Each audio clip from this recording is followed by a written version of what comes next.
ಹೇಳಿ ನೀವು ಏನು ದುಡ್ಡು ಇನ್ವೆಸ್ಟ್ ಮಾಡಿದ್ರೆ ನೀವು ಒಂದು MLA ಆಗಿದ್ರಿ ಅನ್ಕೊಳ್ಳಿ, ಯುವರ್ ಇನ್ವೆಸ್ಟ್ಮೆಂಟ್ ಇಸ್ ಓನ್ಲಿ 25,000. ಅಂದ್ರೆ 25,000 ನಿಮ್ಗೆ ಅದು ಸ್ಯಾಲರಿ ಬಂದ್ಬಿಡುತ್ತೆ. ನಿಮ್ಗೆ ನೀವು ಒಂದು ಡೆಪಾಸಿಟ್ ಇಡೋದು, ಆ ಡೆಪಾಸಿಟ್ ವಾಪಸ್ ಬಂದ್ಬಿಡುತ್ತೆ ನೀವು ಗೆದ್ರೆ.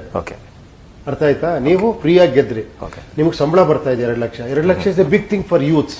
ಕರೆಕ್ಟ್ ಅಲ್ವಾ? ಎವ್ರಿ ಮಂತ್ 2 lakhs ಬರ್ತಾ ಇದೆ. ನಿಮ್ಗೆ ಒಂದು ಸಿಸ್ಟಮ್ ಇದೆ, ಅದೇ ತರ ವರ್ಕ್ ಮಾಡಬೇಕು ಅಂದಾಗ ನೀವು ಅದೇ ತರ ವರ್ಕ್ ಮಾಡಬೇಕು. ನೀವು ಜನಕ್ಕೆ ಆನ್ಸರಬಲ್ ಆಗಿರ್ತೀರಾ. ಅವಾಗ ನೀವು ಯಾರೋ ಆಫೀಸರ್ ಕರಪ್ಟ್ ಆಗಕ್ ಬಿಡಲ್ಲ, ಅಲ್ಲಿ ಅವನು ದುಡ್ಡು ಇಸ್ಕೊಂಡು ಹಾಕಕ್ ಬಿಡಲ್ಲ, ಅವನ್ನ ಟ್ರಾನ್ಸ್ಫರ್ ಮಾಡಲ್ಲ ಸುಮ್ನೆ. ಅರ್ಥ ಆಯ್ತಾ? ಇವ್ನು ಕರೆಕ್ಟ್ ಆಗ್ತಿದ್ದಂಗೆ ಎಲ್ಲ ಟಕ ಟಕ ಟಕ ಟಕ ಟಕ ಕೆಳಗಡೆ ಕರೆಕ್ಟ್ ಆಗುತ್ತೆ. ಇನ್ ಕೇಸ್ ಅದು ನಿಜವಾಗ್ಲೂ ಆಗುತ್ತೆ ಅಂತ ಅನ್ಸುತ್ತಾ ಸರ್ ನಮಗೆ?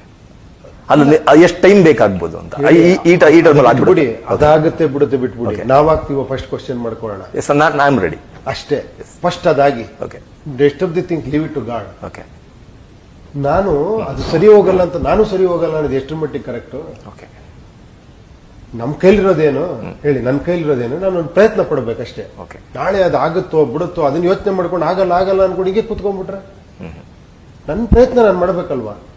ಒಂದ್ ಗಿಡ ಹಾಕ್ತೀನಿ, ನಾಳೆ ಇದು ಅಷ್ಟು ದೊಡ್ಡ ಮರ ಆಗುತ್ತೆ, ಪಕ್ಕದಲ್ಲಿ ಒಂದು ಮರ ನೋಡ್ತೀನಿ, ಇಷ್ಟು ದೊಡ್ಡ ಮರ, ಇದು ಹೆಂಗಾಗುತ್ತೆ ಇಷ್ಟು ದೊಡ್ಡ ಮರ ಅಂತ ಕಿತ್ತಾಕ್ಬಿಡ್ತೀರಾ? ಇಲ್ಲ ಅಲ್ವಾ? ಟ್ರೈ.